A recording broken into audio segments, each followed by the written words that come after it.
just wanna be happy. Assalamualaikum warahmatullahi wabarakatuh. Jadi hari ini kami ingin mewawancarai salah satu pegawai PDAM untuk wawancara tugas ekonomi tentang sistem perekonomian Indonesia. Sebelumnya kalian udah tahu belum anggota-anggota aku siapa aja? Jadi anggota aku yang pertama ada Saya Nopan, saya Rafardan, saya Satria, saya Fatih, saya Reina. Saya Dewi. Jadi, ayo kita pergi ke PDAM-nya.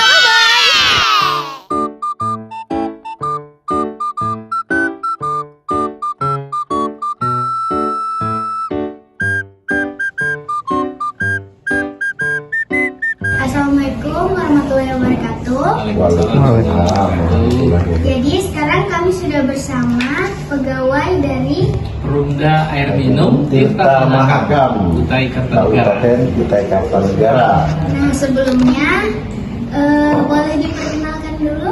Nama saya Wahono, Asisten Manajer Humas dan Protokol Perumda Air Minum Tirta Mahakam Kabupaten Kutai Kartanegara.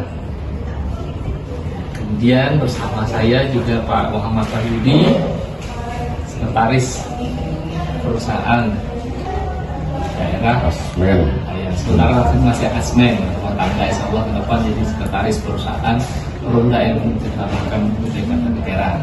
Selamat datang adik-adik SMA Negeri 1 Tenggarong kelas 10-5 yang pada sore hari ini berkunjung ke Perumda Air Minum Tirta Mahakam. Semoga semuanya sukses, kabul semua cita-citanya. Demikian. Lanjut. Apa saja pertanyaannya Pak? Ya. Pertanyaan yang pertama, apa tantangan utama yang dihadapi PDAM dalam menjaga kualitas dan kuantitas air bersih? Terima kasih. Yang pertama, tantangan yang dihadapi oleh PDAM atau Perumda Air Minum Tirta Mahakam dalam menjaga kualitas dan kuantitas. Yang pertama untuk kualitas. Kualitas kita perlu menjaga pelanggan agar terjaga dari sisi warna, kemudian rasa, dan juga tidak terdapat kotoran dan lain macamnya. Prosesnya tentu saja dilakukan dengan cara menggunakan teknologi, mulai dari sedimentasi, kemudian dilakukan fluktuasi, memberikan injeksi bahan kimia agar air menjadi jernih dan terbebas dari kuman atau bakteri menggunakan disinfektan namanya kaporit. Nah, itulah prosesnya. Nanti kalau teman-teman sempat nanti kita berkunjung ke pengolahan kita. Jadi proses itu terus berlangsung demikian rupa. Kemudian setelah proses itu bersih, baru air itu tersaring atau terfilter menggunakan media filter kita, dan setelah itu baru dialirkan ke penampungan. Nah, ini namanya reservoir. Dari reservoir baru kemudian dialirkan kepada pelanggan-pelanggan di seluruh cabang dan rating yang ada di Kutai Kartanegara. Itu proses menjaga kualitasnya tentu saja dengan pengawasan yang ketat dari operator, mulai dari proses pengambilan air baku, pengolahannya sampai air menjadi, itu diawasi selama 1x24 jam. Kemudian untuk pendistribusiannya atau menjaga kuantitasnya tentu saja setelah dihitung berapa jumlah pelanggan, berapa jumlah kapasitas yang kita produksi, kita akan mendistribusikan air tersebut kepada pelanggan. Dari banyaknya pelanggan kita, Perumda Air Minum Tirta Mahakam ini sebanyak 105.000 lebih pelanggan kita sebagai Kartanegara. Untuk di Kecamatan Tenggarong ada sekitar 26.000 pelanggan. Ini yang harus kita jaga. Bagaimana proses menjaganya? Tentu saja selain didistribusikan melalui pipa distribusi yang terkoneksi di seluruh jaringan yang ada di kecamatan, yang ada di cabang, juga dilakukan pengawasan oleh tugas distribusi yang ada di lapangan. Jika ada kebocoran, maka cepat diperbaiki. Jika ada keluhan dari pelanggan, cepat diperbaiki, cepat diantisipasi dan ditindaklanjuti. Jika ada komplain, misalnya air kita terlalu banyak pemakaiannya, sementara pemakaiannya tidak sesuai, cepat direspon, kita lakukan cek lapangan, kita ukur meterannya akurat atau tidak. Jika tidak, maka dilakukan perhitungan ulang. Jika iya, maka dilakukan kebijaksanaan seperti apa bagusnya agar pelanggan bisa menyelesaikan tindakannya. Dalam menghadapi kekeringan atau musim kemarau panjang. Dalam menghadapi kemarau panjang atau kekeringan, biasanya yang pertama yang kita himbau adalah agar pelanggan atau masyarakat menggunakan air secara bijak, tidak membuang, tidak membazirkan, tidak berlebihan, karena ketika di musim kemarau atau musim keringan pasti akan terjadi kekurangan air di tempat yang cukup tinggi. Nah, sehingga kita menghimbau kepada pelanggan yang pertama, ketika air sudah mengalir, tampung sebanyak-banyaknya, khawatir nanti terjadi pemadaman air seketika dikarenakan mungkin air bakunya habis, sungainya kering, sempat terjadi di beberapa kecamatan. Tapi secara umum, alhamdulillah, Kutai Kartanegara itu dialiri oleh air Sungai Mahakam dan Sungai Bulayan. Sisanya ada di 2 tempat menggunakan sumber bor. Alhamdulillah semuanya tercukupi kebutuhan air bersih.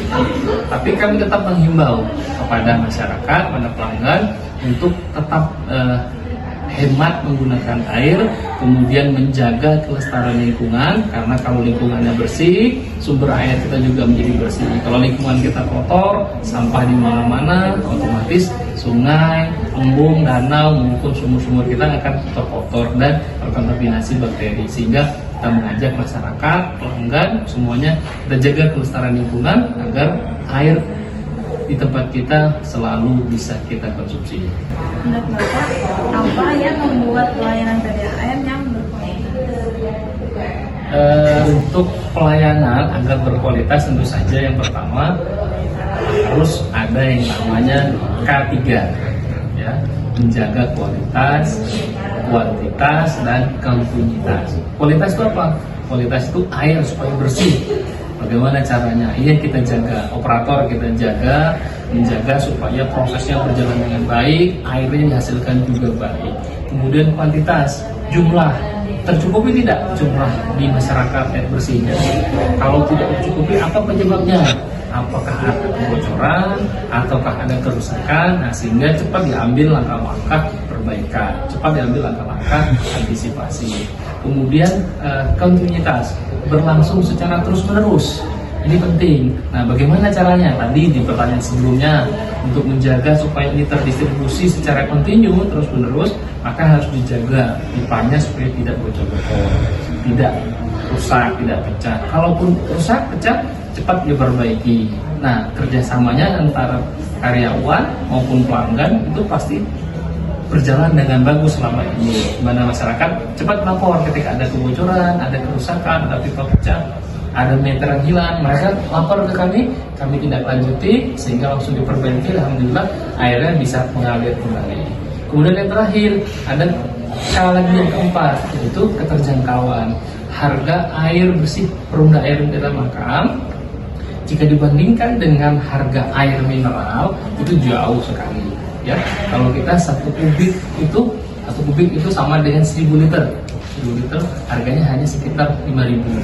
Kalau air bersih untuk yang diminum siap minum 1 liter berapa harganya? 1 liter harganya kalau kita bandingkan dengan merek air mineral yang harga 600 ml saja itu sudah mencapai 5.000, ya kan? Sampai 6.000. Kalau 1 liter berarti sekitar 15.000 sampai 20.000. Artinya memang kita memprioritaskan untuk kepentingan air bersih itu menjadi hak masyarakat, sehingga kita layani dengan harga yang seminimal mungkin dan memperhatikan kesesuaian, memperhatikan kemampuan ekonomi. Harga kita tetap murah. Artinya bagian dari kontribusi PDAM untuk menjaga kesehatan, untuk menjaga supaya masyarakat bisa tetap berproduksi dan membuat hasil produksi kerja yang bagus dan bisa efektif serta produktif di masyarakat. Kalau masyarakatnya sehat, tentu saja semuanya bisa berjalan dengan baik. Tapi kalau orangnya sakit, dikarenakan penggunaan air yang tidak bersih, akibatnya proses ekonomi di masyarakat juga berhenti. Demikian ya. Pak, sudah menyempatkan waktunya untuk diwawancarai oleh kami, salah satu siswa-siswi SMA Negeri 1 Tenggarong. Jadi terima kasih. Wassalamualaikum warahmatullahi wabarakatuh.